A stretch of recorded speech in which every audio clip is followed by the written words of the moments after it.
Windows Server 2012 R2. Step number 1. Turn on your computer first. But before that, you really need to have a computer in this process.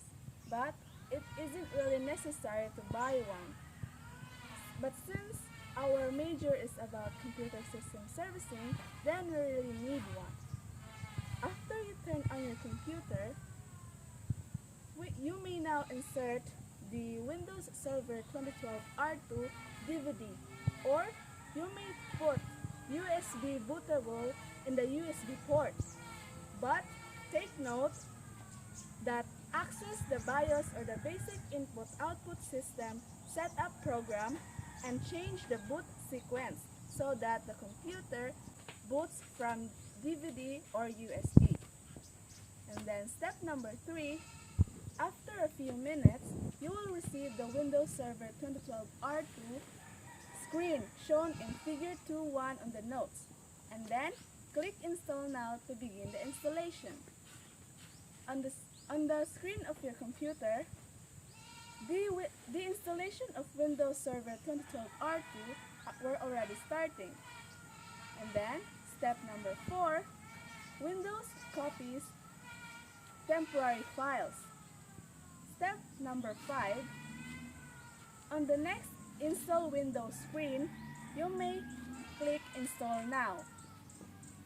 Step number 6, you will receive the options shown below on the notes, which enable you to install the complete standard or data center version of Windows Server 2012 R2 with a GUI, or Windows Server 2012 R2 Server Core.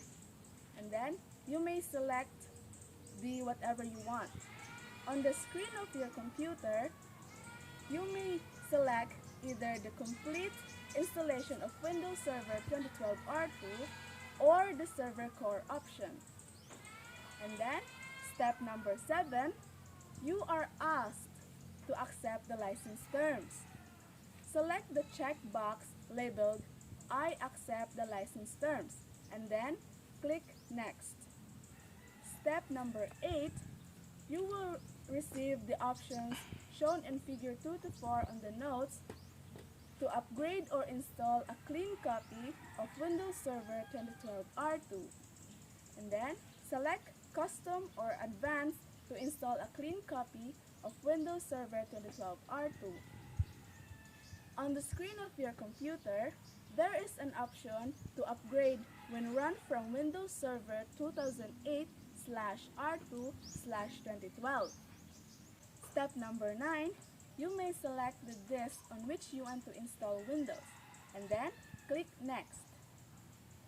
Then step number 10. This may take some time, particularly when installing the operating system, and mind you that the computer restarts several times, so you really need patience. And since patience is a virtue, they say, then you really need to apply that one in this process. And then, step number 11.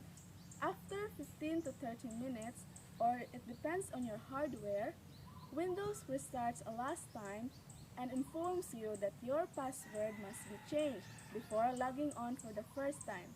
And then, click OK. Step number 12.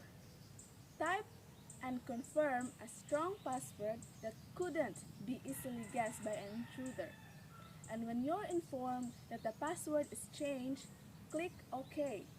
After a few more minutes, the desktop appears, containing a command window but no start screen or desktop icons. And this is the standard of Windows Server Core interface.